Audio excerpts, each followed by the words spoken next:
this lady, her name is Batya Ungar-Sargon. Okay, this is the lady right here. Before I play the video, just to let you know, she is a American journalist and an author.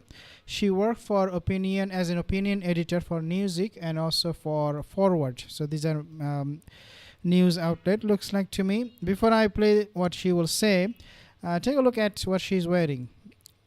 Do you see it? It's David's sign.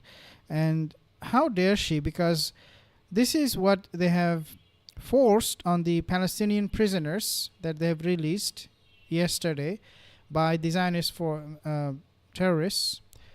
And she's wearing the same symbol.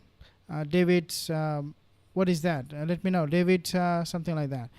But it shows that they have no respect for human dignity, for human life.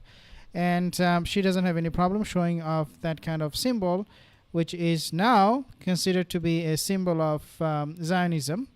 And this shows that she is a very fervent supporter of Zionism.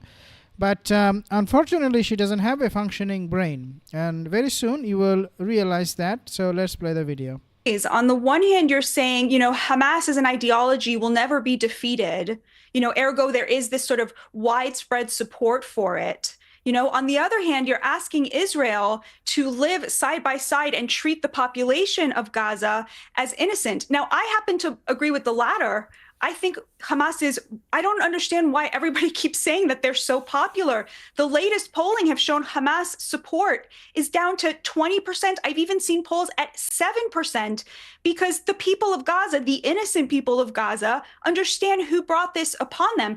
Hamas is much more popular right now in the West Bank than it is in Gaza because people in the West Bank have not had to, well, a little bit, they've had to bear the costs of what happened on October 7th, but mostly it's been the people in Gaza. And I think that to ignore the historic unpopularity of Hamas is I cannot believe she found a survey or opinion poll coming from Gaza and the place is completely gone. It's a demolition site, but she managed to get that number, how popular Hamas is. Is she even awake? Is she on drug or something? I don't know. Of course, she's not going to be mentioning the sources because she doesn't have one. She just made it up. And this is what they do. Zionists, they lie. They lie through their teeth. They want us to believe all their lies, nonsense, stupid, garbage, piece of trash, that somehow they found a opinion poll. It's like a CNN survey before election or what? That Hamas is so unpopular, their survey shows 20% approval rating, 7% approval rating. They're more famous in West Bank than in Gaza. This is why, guys, we have to call them out because of these lies. Unbelievable. Truly criminal. It's to suggest that we cannot imagine a life for the Palestinians in Gaza, in their homeland, not living under the brutal regime of Hamas. Hamas is only able to attack Israel in a very limited way. October 7th was not some act of unbelievable genius. They broke a goddamn fence because Israel wasn't looking at the fence, right? Look at those people when she said it was not a work of a genius when the October 7th attack happened. Look at those faces, Cenk and also Piers and this guy. He was completely bamboozled. He was like gobsmacked. What are you talking about? We will listen to their response. But what she is saying here is that October 7th was a limited attack. In other words, it was really not that of a big deal. And she is actually blowing apart the whole narrative on which this entire genocide took place. The premise for this genocide for Israel was that October 7 was something they will never forget. It is so big, it is so brutal, it was so horrible that they had to go for this genocide. Obviously, that is disproportionate. But that was the main premise. She is breaking apart all of these arguments. She's just blowing it away because by calling this attack limited, especially coming from a Zionist lady, she's actually undermining the whole genocide they just committed. It's like the most easy, obvious, stupid thing, right? When actually, right now, Hamas's ability to actually kill Israelis is going to be back to what it was before October 7th, which is very, very minimal. This is not like an unbelievably sophisticated group here. And what I don't understand is, why do we think it is compassion to the Palestinians to sentence them to live under a brutal dictatorship that murders and tortures and steals food from its own people? And I'm not saying that we should have some sort of, plan here for regime change or whatnot, but I'm saying that there seems to be this weird view that the primary victims of Hamas are Israelis, and they are not. They are the people of Gaza.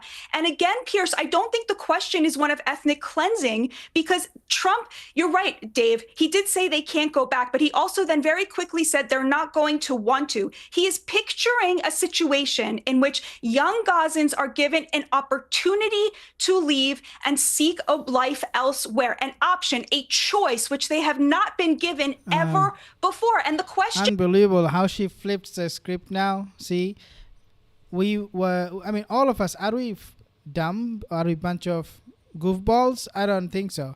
Trump made it very, very clear to the media, to the Arab world, to the Muslims, to people from all across the world. Every country today, they are speaking up against Trump's plan. They're condemning Trump's plan. Egypt is calling for an emergency meeting. A Jordanian king visited U.S.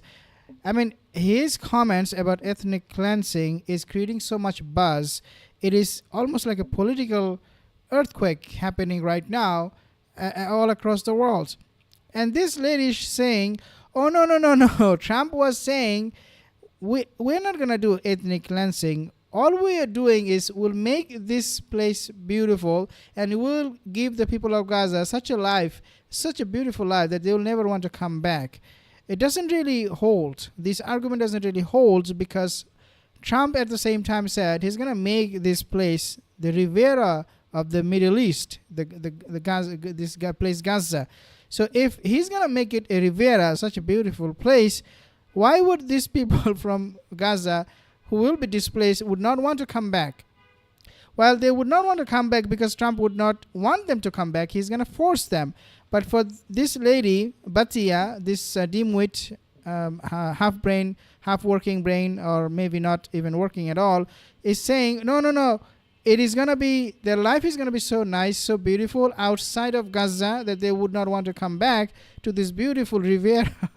Unbelievable. She is just blowing up all the narratives that the Zionists established in the last 15, 16 months. And she is not even realizing what she's talking about. She will get called out soon. Just wait.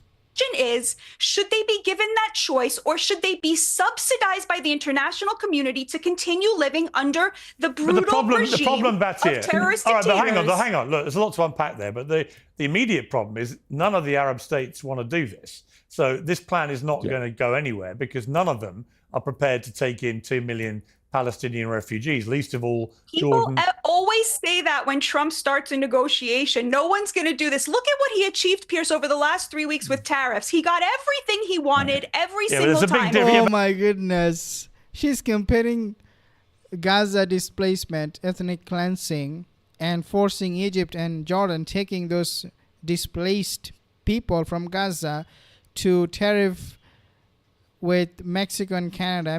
Why would Piers Morgan even invite this kind of bunny boiler? I don't know.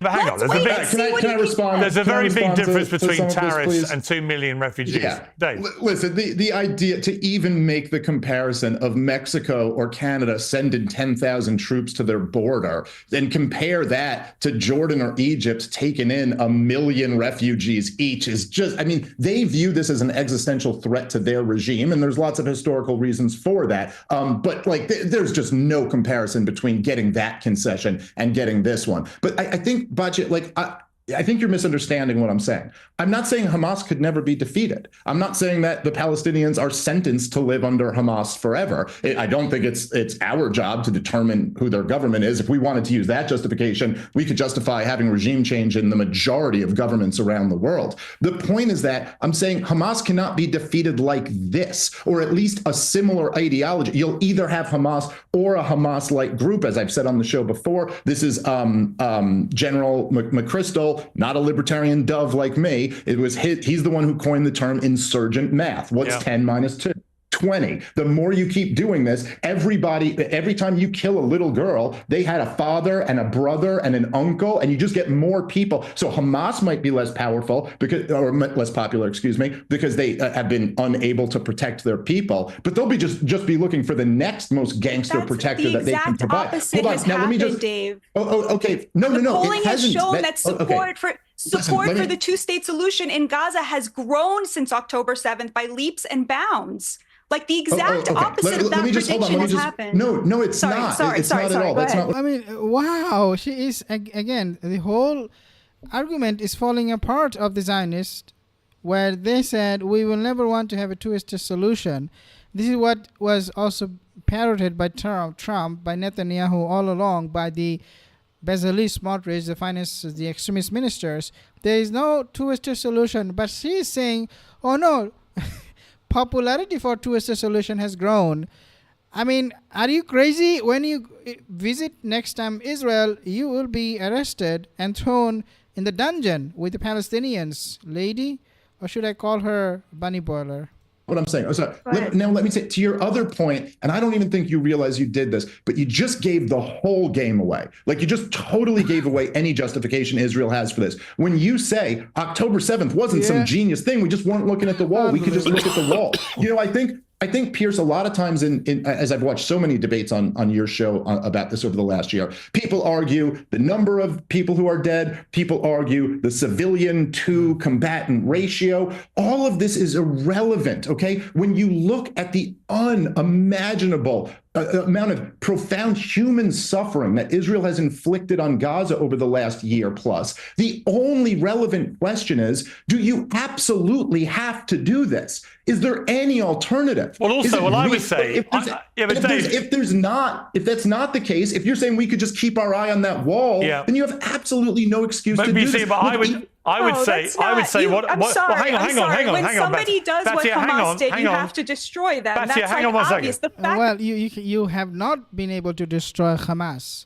This Bunny Boiler doesn't know what she's talking about. You have to destroy Hamas.